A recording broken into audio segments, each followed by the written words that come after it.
ngai hnêmtu thlir lam koi ton ni moti rualduhte paw'n min se chen zai hril thei lo che min dâwn ve mo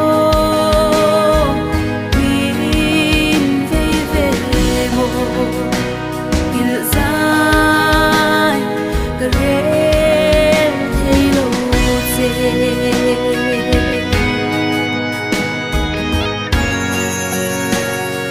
min dâwnpui ru zu na